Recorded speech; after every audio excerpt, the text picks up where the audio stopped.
उनका कहना है कि 1 अक्टूबर 2018 को माननीय प्रधानमंत्री जी के द्वारा आंगनवाड़ी सेविका सहायिकाओं की मानदेय बढ़ोतरी कर दी गई है। खुद का वेतन बढ़ाना होता है तो पक्ष हो या विपक्ष हो, सभी लोग टेबल थपथपा कर अपना वेतन बढ़ा लेते हैं। ऐसा लग रहा है 1500 रुपए की बढ़ोतरी करके ये लोग हम पे उपकार किए हैं।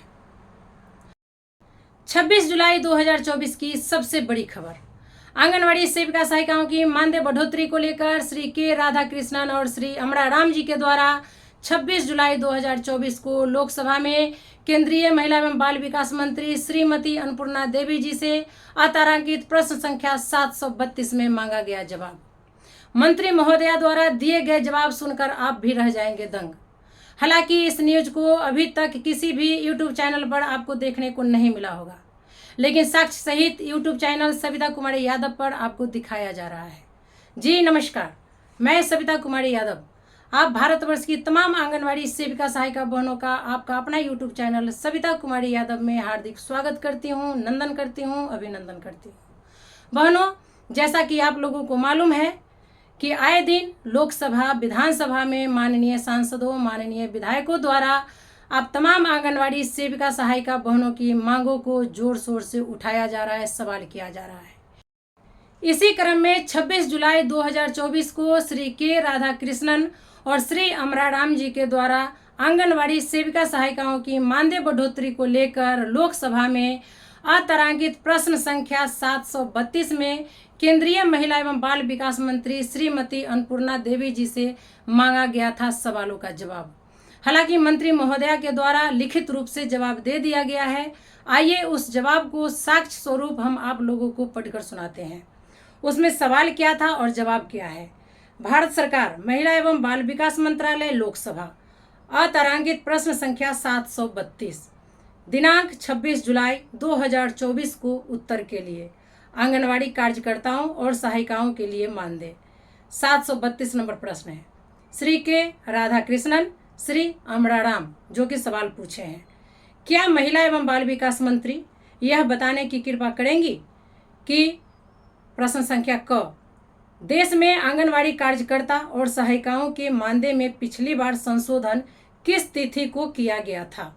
प्रश्न संख्या ख, आंगनवाड़ी कार्यकर्ताओं और सहायिकाओं को दिए जाने वाले मानदेय की वर्तमान दर सहित मानदेय के भुगतान के क्या मानदंड है। प्रश्न संख्या ग, क्या सरकार ने इस बात पर ध्यान दिया है कि विभिन्न मंत्रालयों विभागों द्वारा चलाई जा रही बड़ी संख्या में सरकारी कार्यक्रमों के क्रियान्वयन में लगी आंगनवाड़ी कार्यकर्ताओं को उनके कार्यभार के अनुरूप मानदेय नहीं मिल रहा है। प्रश्न संख्या घ, यदि हाँ तो क्या सरकार का विचार कार्यभार के अनुरूप मानदेय में संशोधन करने तथा आंगनवाड़ी कार्यकर्ताओं को न्यूनतम मजदूरी प्रदान करने का है। यदि हाँ तो तत्संबंधी ब्यौरा क्या है तथा यदि नहीं तो इसके क्या कारण है। और प्रश्न संख्या अंग, क्या सरकार प्रत्येक आंगनवाड़ी में एक अतिरिक्त कामगार नियुक्त करने का विचार रखती है ताकि कार्यभार को बांटा जा सके और विद्यालय पूर्व शिक्षा पर अत्यधिक ध्यान दिया जा सके, और यदि हाँ तो तत्संबंधी ब्यौरा क्या है। उत्तर महिला एवं बाल विकास मंत्री श्रीमती अन्नपूर्णा देवी जी। जवाब सुनिएगा आप लोग, क से घ तक का जवाब है। भारत सरकार ने 1 अक्टूबर 2018 से आंगनवाड़ी कार्यकर्तियों AWW यानी आंगनवाड़ी सेविका, AWH यानी आंगनवाड़ी सहायिका के मानदेय में वृद्धि की है। वर्तमान में मुख्य आंगनवाड़ी केंद्रों में आंगनवाड़ी कार्यकर्तियों का मानदेय 4500 रुपये प्रति माह, लघु आंगनवाड़ी केंद्रों में आंगनवाड़ी कार्यकर्तियों का मानदेय 3500 रुपये प्रति माह तथा आंगनवाड़ी सहायिकाओं के मानदेय 2250 रुपये प्रति माह है। इसके अतिरिक्त आंगनवाड़ी सहायिकाओं को कार्य निष्पादन से जुड़ी 250 रुपये प्रति माह तथा आंगनवाड़ी कार्यकर्तियों को 500 रुपये प्रति माह प्रोत्साहन राशि प्रदान की जाती है। इसके अतिरिक्त राज्य संघ राज्य क्षेत्र में इन कर्मियों को अपने स्वयं के संसाधनों से अतिरिक्त आर्थिक प्रोत्साहन मानदेय का भी भुगतान कर रहे हैं, जो अलग अलग राज्यों में अलग अलग है। राज्य संघ राज्य क्षेत्रों में निरंतर बातचीत, वीडियो कॉन्फ्रेंस, परामर्श के माध्यम से आंगनवाड़ी कार्यकर्तियों सहायिकाओं को गैर योजना संबंधी कार्यों में शामिल न करने का बार बार अनुरोध किया गया है। ताकि उनके समय का उपयोग इस योजना के प्रभावी कार्यान्वयन के लिए किया जा सके। आंगनवाड़ी कार्यकर्तियों एवं आंगनवाड़ी सहायिकाओं को बढ़ावा देने एवं प्रोत्साहित करने के दृष्टि से विभिन्न उपाय पहले की गई हैं, जिनमें निम्नलिखित शामिल है। नंबर 1, प्रचार। मिशन सक्षम आंगनवाड़ी और पोषण 2.0 के तहत आंगनवाड़ी कार्यकर्तियों की पदोन्नति के अवसरों में वृद्धि हुई है। आंगनवाड़ी कार्यकर्तियों के 50% पद 5 वर्ष के अनुभव वाली आंगनवाड़ी सहायिकाओं द्वारा भरे जाने हैं तथा पर्यवेक्षकों के 50% पद 5 वर्ष के अनुभव वाली आंगनवाड़ी कार्यकर्तियों की पदोन्नति द्वारा भरे जाने हैं, बशर्ते वे अन्य मापदंडों को पूरा करती हो। नंबर 2, सामाजिक सुरक्षा बीमा योजनाएं।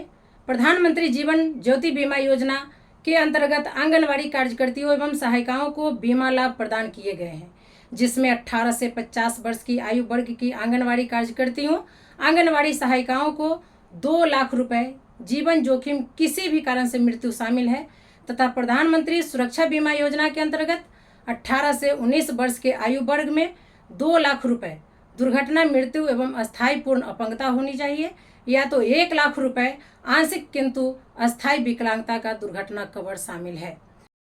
पॉइंट नंबर 3, प्रधानमंत्री गरीब कल्याण पैकेज के तहत बीमा कवर। आंगनवाड़ी कार्यकर्तियों और आंगनवाड़ी सहायिकाएं जो कोविड-19 संबंधित कार्यों में संलग्न रही हैं, उन्हें कुछ शर्तों के साथ प्रधानमंत्री गरीब कल्याण पैकेज के तहत 50 लाख रुपए का बीमा कवर प्रदान किया गया है। पॉइंट नंबर 4, प्रधानमंत्री श्रम योगी मानधन।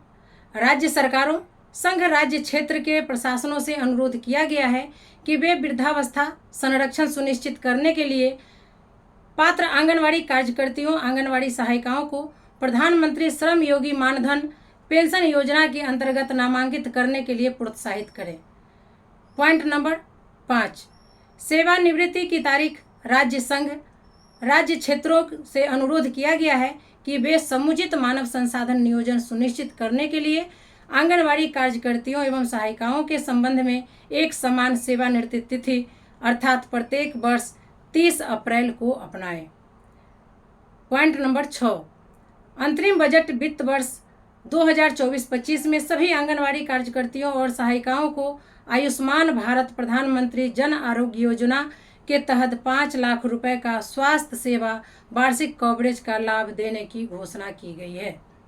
अंग, सरकार ने सभी लघु आंगनवाड़ी केंद्रों को नियमित आंगनवाड़ी केंद्रों में उन्नयन करने के आदेश जारी कर दिए हैं। इससे देश भर की इन लघु आंगनवाड़ी केंद्रों में आंगनवाड़ी कार्यकर्तियों के कार्यभार को बांटने के लिए आंगनवाड़ी सहायिकाओं की नियुक्ति की जाएगी, ताकि ECCE के घटक को सुदृढ़ किया जा सके। इसके अलावा मिशन सक्षम आंगनवाड़ी और पोषण 2.0 के तहत पोषण ट्रैकर के माध्यम से कार्यभार को कम करने के लिए IT सिस्टम का लाभ उठाया गया है, जिससे आंगनवाड़ी कार्यकर्तियों द्वारा तैयार और उपयोग किए जाने वाले 11 में से 9 भौतिक रजिस्टरों को डिजिटलीकृत और स्वचालित बना दिया है। बहनों, तो आप लोगों ने इस पत्र को ध्यानपूर्वक देखा, पढ़ा और सुना। 26 जुलाई 2024 को लोकसभा में आंगनवाड़ी सेविका सहायिकाओं की मानदेय बढ़ोतरी को लेकर श्री के राधाकृष्णन और श्री अमरा राम जी के द्वारा केंद्रीय महिला एवं बाल विकास मंत्री श्रीमती अन्नपूर्णा देवी जी से अतारांकित प्रश्न संख्या 732 में जवाब मांगा गया। हालांकि आपके केंद्रीय महिला एवं बाल विकास मंत्री जी के तरफ से लिखित रूप से जवाब आ गया है। उस जवाब में उनका कहना है कि 1 अक्टूबर 2018 को माननीय प्रधानमंत्री जी के द्वारा आंगनवाड़ी सेविका सहायिकाओं की मानदेय बढ़ोतरी कर दी गई है। ये बात सही है कि 1 अक्टूबर 2018 को माननीय प्रधानमंत्री जी के द्वारा आंगनवाड़ी सेविका सहायिकाओं की 1500 रुपये की मानदेय बढ़ोतरी की गई थी। लेकिन क्या ये 1500 मानदेय बढ़ोतरी इतना ज़्यादा हो गया जिसका गुणगान आज तक हो रही है? इस बीच में महंगाई कितनी बढ़ी, इसका ध्यान नहीं है। जब इन लोगों को खुद का वेतन बढ़ाना होता है तो पक्ष हो या विपक्ष हो, सभी लोग टेबल थपथपा कर अपना वेतन बढ़ा लेते हैं। और जहां आंगनवाड़ी सेविका सहायिकाओं की मानदेय बढ़ोतरी की बात आती है तो ये 2018 की बात करती हैं। आप बताइए, ये 2018 से आज 2024 आ गया, यानी 6 सालों में महंगाई चरम पे है, लेकिन हमारा मानदेय जो है वही है और ये लोग उसी को गिना रहे हैं। ऐसा लग रहा है 1500 रुपये की बढ़ोतरी करके ये लोग हम पे उपकार किए हैं। वहीं सवालों को किस तरह से घुमाया गया, गुमराह किया गया, वो अगले जवाब में सुनिए। उनका ये भी कहना है कि आंगनवाड़ी सेविकाओं को प्रधानमंत्री जीवन बीमा योजना और प्रधानमंत्री सुरक्षा बीमा योजना का भी लाभ दिया जा रहा है। तीसरा जवाब उनका ये आया है कि अभी जो आयुष्मान कार्ड बन रही है, इसमें जब सेविकाओं की घातक बीमारी होगी तब जाकर के उनके इलाज के लिए जो डॉक्टर का नाम नामित होगा उस लिस्ट में, उनके यहाँ इलाज होगी और उस इलाज के दौरान उस हॉस्पिटल को वो पैसा पेमेंट करे। भगवान न करे किसी भी आंगनवाड़ी सेविका सहायिका का तबीयत इतना ज़्यादा खराब हो जो इनकी योजना का लाभ ले, नहीं चाहिए। उसके बाद आंगनवाड़ी सहायिका से सेविका और सेविका से महिला पर्यवेक्षिका में पदोन्नति के लिए, जिसके लिए 50% सीट जो है आरक्षित है। क्या इसका लाभ सभी आंगनवाड़ी सेविका सहायिका को मिलेगा? बिल्कुल नहीं मिलेगा, क्योंकि जितना सीट है उतने को ही इस पद पे आंगनवाड़ी सेविका से या सहायिका से भरा जाएगा। बाद बाकी सहायिका की सहायिका, सेविका की सेविका। इसी तरह इनका और भी सवाल का जवाब आया है। अर्ध विकलांगता पे कितना है, पूर्ण विकलांगता पे कितना है, मरणोपरांत कितना है। तो भगवान न करे किसी भी आंगनवाड़ी सेविका सहायिका को समय से पहले मृत्यु हो, चाहे वो विकलांग हो। ये सब जो फायदा है इन्हीं लोग को मुबारक है, ये इन्हीं लोगों के साथ हो और ये लोग ही इसका फायदा उठाए। तो कुल मिलाकर इसी तरह इनका जो है जवाब आया है, जिस जवाब से हम तमाम आंगनवाड़ी सेविका सहायिका बहनें असंतुष्ट है, बिल्कुल संतुष्ट नहीं है। अब आप लोग बताइए, जिन महोदया का हम लोग अपने दिल में जगह दिए, इनसे इतना ज़्यादा उम्मीद पाले, ये तो हमारे उम्मीदों पे खरा उतरना छोड़िए, हमारी उम्मीदों पर पानी फेर दिए। इनका जवाब सुनकर मेरा सब चीज़ खत्म हो गया। हम तो अब ये कहेंगे कि ये बीजेपी सरकार से, एनडीए सरकार से उम्मीद पालना ही बेकार है। इन्होंने ना तो पिछले 5 साल में कुछ दिया, ना ही अगले 5 सालों में आप लोगों को मानदेय बढ़ोतरी करने पर विचार कर रही है। इसके लिए आप भारत की तमाम आंगनवाड़ी सेविका सहायिका को अपने अपने नेताओं से बात करनी होगी और एक मंच पर आकर रोड से कोर्ट तक लड़ाई को लड़नी पड़ेगी। नहीं तो सरकारें आती रहेंगी, जाती रहेंगी और हम लोग यहीं के यहीं, धरे के धरे, पड़े के पड़े, खड़े के खड़े रह जाएंगे। अब समय ज़्यादा मत लीजिए, देर मत कीजिए, कोर्ट का रुख अपनाइए। अब हम लोगों के पास कुछ भी नहीं है। ये सरकार महिला विरोधी सरकार है और खासकर आंगनवाड़ी सेविका सहायिका विरोधी सरकार है। इनके रहते हमारा भला नहीं हो सकता। तो आज के वीडियो में बस इतना ही। हमारा वीडियो आपको कैसा लगा आप लोग कमेंट कर बताएंगे और अपनी प्रतिक्रिया भी देंगे, आगे आप लोग क्या चाहते हैं। तो फिर मिलते हैं अगले वीडियो में कुछ और नई जानकारियों के साथ। तब तक के लिए आप हमें विदा दीजिए। नमस्कार।